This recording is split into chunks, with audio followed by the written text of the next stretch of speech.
Good morning, everyone. Welcome to another Rookie Card Collector 123 video. In today's episode, we're going to continue our look at the true rookie cards for the National Baseball Hall of Famers. Today, we're going to be beginning our episode with the L's. We've been working alphabetical order backwards from Z. We're currently at L, so we're a little more than halfway through the Hall of Fame roster.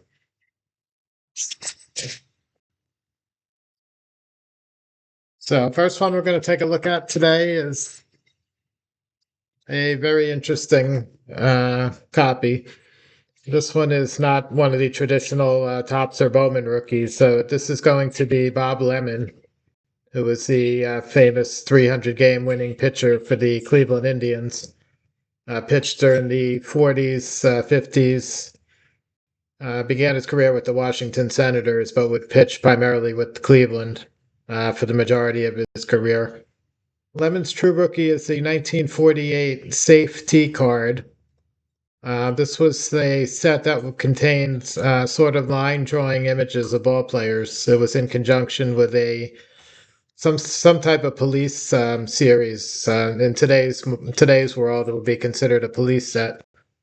But they gave safety tips on the back of the card, and they had MLB players on the front. We already looked at a couple of other rookie cards from the same set, including Hall of Fame umpire Bill McGowan. I believe he was in our last episode. And Early Wynn as well, another Cleveland 300 game winning pitcher. So 1948 safety card, Bob Lemon. Very tough to find one of these. Population probably under 10 on this one. Many people, of course, opt for his 1949 Bowman rookie card, which is, of course, a high pop card and much easier to find. Second one we're going to look at today is a 1926 Spalding baseball series. This is Tony Lazzeri. Lazzeri was the star second baseman for the Murderers Row New York Yankees. During the mid to late 20s and into the early 30s. Lazzeri was probably the top hitting second baseman along with Charlie Gehringer in the American League at that time. Lazzeri was a good average hitter as well, a slugger, especially for a middle infielder, and just terrific all-around ball player, kind of underrated probably for the career numbers that he put up as a middle infielder. So the 26 Spalding set is pretty tough to find series. Babe Ruth's included in there. He's the number one card. But these are, like I said, probably populations are going to be somewhere in the 20s, 30s maybe for these, something like that. They're not rare, but they're very hard to find. Lazzeri also had a second 1926 rookie card, which was in the exhibit series. Those are the ones that were included in the exhibit vending machines in the penny arcades. Lazzeri has one of those. Those are blank backed and they're postcard size. So two Lazzeri options for 26, the exhibit and this Spalding card here.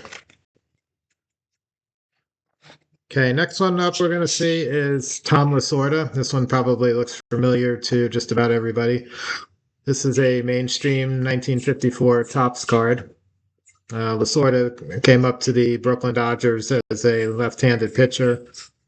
Had a sort of nondescript major league career as a pitcher, and of course went on to his great fame as the manager of the Los Angeles Dodgers. During the 70s, 80s, and also responsible for bringing Mike Piazza to the major leagues due to I believe, a family relationship he had with the Piazza family. So 1954 Topps Lasorda. Lasorda had a couple of earlier issues, but both of those pictured him with the Montreal Royals, which was the AAA team of the Brooklyn Dodgers at that time. So they are not qualified as true rookies because they were minor league issues. That was a 1952 Frost Aid card and a 1953 Canadian. I'm sorry. I'm confusing Lasorda with Walter Austin, his predecessor. So strike that from the record. So 54 tops, Tom Lasorda, true rookie card. Okay, next up we're going to look at Tony La Russa. La Russa was the manager, Hall of Fame manager. First, began his career as a player with the Oakland Athletics. He was a middle infielder, shortstop primarily. Was not a very descript playing career, but would have many good seasons managing various major league teams. He managed the Cardinals. He managed the Oakland A's with the Bash brothers during that time with Canseco, McGuire. So Tony La Russa, 64 tops, true rookie card.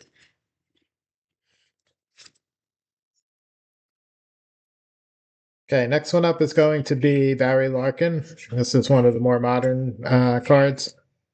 Larkin appears in several 1987 sets, base sets of tops, Fleer, Donruss, as well as several others. But his only 1986 card appears in this Sports Flicks update series or Sports Flick rookie series. These were three-dimensional cards that a company called Sportflix began putting out around 1985 or so, and they lasted for 3 or 4 years. The concept was never really caught on all that well, and they kind of faded off into the sunset by the time Upper Deck and Score entered the card market in the late 80s. But it was an innovative concept. The cards are lenticular. They're made out of almost like a plastic type of surface. It has a 3D effect, so when you tilt the card at different angles, you see three different pictures of Larkin. The one here is a portrait. There's also a fielding pose and I believe a batting pose if you tilt the card in different directions. So 86 Sport Flick, Barry Larkin, rookie. Okay, next one we're going to look at is Commissioner Kennesaw Mountain Landis. He's probably most famous for being the commissioner that banned the Black Sox after the 1919 World Series, doing that in 1920, following the season then, including Joe Jackson, who just very recently was finally reinstated to Major League Baseball. So Landis, being commissioner, of course, never really had any playing days cards while he was active. So his true rookie card becomes one of the Hall of Fame plaque postcards. And right after he passed away and was enshrined in Cooperstown, they produced this Albert type, which was the series that was going on at that time during the 40s when Landis entered the hall. So this is a 44 to 52 Albert type Hall of Fame plaque postcard. When I was doing my rookie collection, I'm not sure, I probably mentioned this in one of my videos before, but there was a small booklet that was made picturing Landis on the front cover. It was a series of, I believe, 52 booklets, something like that.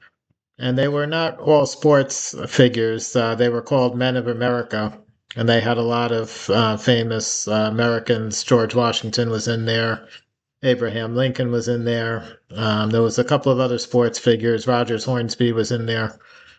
And Landis was on one of those. That was produced in 1929, and that was my representation of Landis in my Hall of Fame rookies collection, because that would have predated this 1944 Albert type postcard by about 15 years. But of course, it's a booklet, and it was not even a baseball issue, so that was not qualifying as a true rookie card. So we have the Landis postcard here. Next up, we have get a better picture here. Napoleon Knapp Lajoie. Lajoie was one of the premier ball players at the turn of the century. He played for a couple of seasons in the 1800s with Philadelphia. of the National League. At the turn of the century, he would move over to the American League and became the first American League Triple Crown winner in 1901. Lajoie was a second baseman, a phenomenal hitter for a middle infielder, especially for that time, and just a fantastic all-around ball player.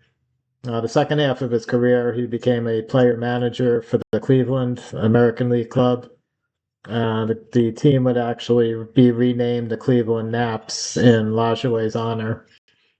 And he would continue on his career through, I believe, 1917 or so, I believe was the about the end of his career. But phenomenal hitter, a great all-around second baseman, one of the biggest stars of in Major League Baseball at the turn of the century. Lajoie True Rookie would be this W600. It's a Sporting Life cabinet. These were produced in four different types: one, two, three, and four. Lajoie would appear in Type 1, which was the very earliest issue, which was the one produced in 1902. The other three types would come later. The 1902 Type 1s, such as this Lajoie, they're all pictured in suits, suit and tie, formal attire. The later issues would picture the players in their uniforms. There was a 1903 E107 Nap Lajoie. There was actually two of them. There was a Type 1 and a Type 2 from that series as well. Lajoie was one of the very few players that had a second type in there. Most of the players were just strictly Type 1s. Lajoie also had a issue that predated the W600. It was in 1898 to 1899.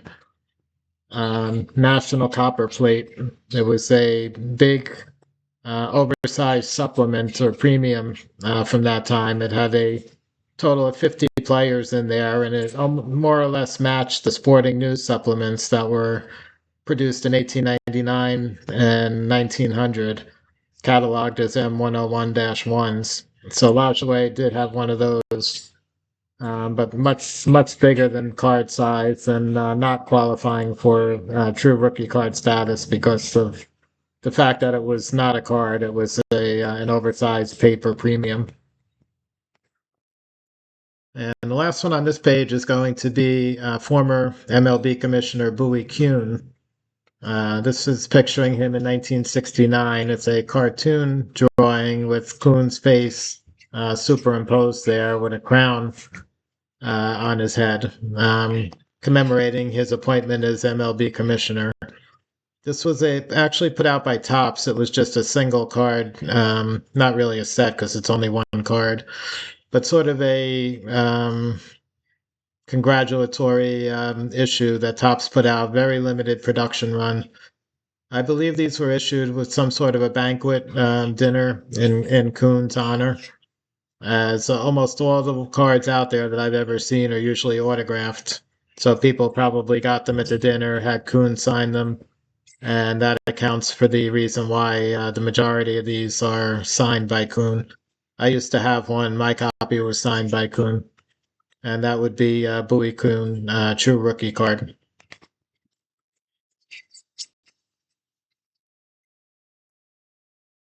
Okay, next up we're going to have Sandy Koufax, another very familiar card here. This one's a 1955 Topps.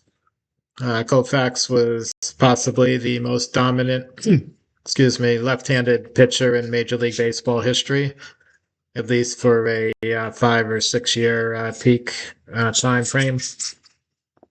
Began his career with Brooklyn, moved to Los Angeles with the Dodgers on the West Coast, and would finish his career in 1966 at the age of 30, I believe, or 31, due to injuries. So the Koufax mainstream rookie here, he does have another 55 issue, which is a 55 stamp. And those are not super hard to find. Those are out there. The stamps were issued in a team booklet, so you can get a whole Dodger booklet with an uncut sheet of stamps. The Dodgers would have included other players, Hall of Famers like Duke Snider and Gil Hodges. Not sure if Pee Wee Reese was still in there at that point. But Sandy Koufax, 55 tops, true rookie card. Okay, next to Koufax, we have Hall of Fame umpire Bill Clem. Clem appears on this 1922 exhibit. Clem and Billy Evans, they were both Hall of Fame umpires. They both appeared in the 1922 exhibit series. We're going to look at Evans in a little while in a future episode. But this exhibit pictures Clem. This would be his true rookie card. Clem and Evans also both appeared on an earlier issue from I believe 1913. It's the 1909 to 13 M101-2 Sporting News Supplements series. Those were the oversized paper supplements to the newspaper. But of course, those would not qualify as true rookie cards. So the 22 exhibit would be Bill Clem, true rookie. Okay, next one we're going to look at is Philadelphia Phillies great Chuck Klein. I believe also later played with Pittsburgh as well. Klein's true rookie would be the 1926 to 29 postcard back exhibits. Even though they're called postcard back exhibits, many of these were printed on with blank backs, in addition to those that had the postcard indica on the backs. So Klein, true rookie card, 1926 to 29, exhibit postcard back. Next to Klein, we've got another famous ball player, Ralph Kiner, especially for Met fans who followed baseball in the 70s, 80s. Kiner broadcasted the Met games just about up until his death, I believe. But he was a 7-time consecutive home run champion playing for the Pittsburgh Pirates during the 40s and into the early 50s. And one of the more underrated Hall of Famers, anybody who wins the league home run title 7 years in a row, probably deserved a lot more recognition than what Ralph Kiner's been given, especially looking at the value of his cards. They seem to be very, very much undervalued, underrated player. So Kiner's true rookie would be this 1947 Tip Top Bread set, which is a very tough set. Populations on these are not real high. They're probably maybe in the 20s or so. He also appeared in another 47 issue, which was the Bond Bread issue, another bread issue. Those are easier to find. Those are the ones with the rounded or beveled corners. PSA has never graded those. SGC did. And Kiner appears in there. The preferred card, though, would be this Tip Top Bread, much tougher to find, maintains a much higher value. Okay, next one we're going to look at is probably another more familiar one. This is Harmon Killebrew, and this is a mainstream 1955 Topps, the horizontal card year. Pictures him swinging and then a portrait pose. And a very popular, nice image of Killebrew there. Not really any other options for Killebrew as far as rookie cards. Okay, next to Killebrew, we've got Mike King Kelly. This is our first Old Judge 19th century tobacco card today. Kelly here pictured with the Chicago Ball Club as part of the National League at that time. Kelly also played for Boston. Kind of split his career between those two teams. Kelly appeared in numerous different Old Judge poses and variations. This being one of the more popular, which is considered a portrait pose with Chicago written on the uniform there. These were from issues from 1887 to 1890. So Mike King Kelly and N172 Old Judge true rookie card. Okay, the next one we're going to look at is George Kelly. Some people might consider him one of the more fringe Hall of Fame players. He played on John McGraw's powerhouse Giants clubs in the late teens throughout the 20s. and good hitting first baseman. His numbers might have been a little bit inflated due to the hitters era that he played in. Um, but a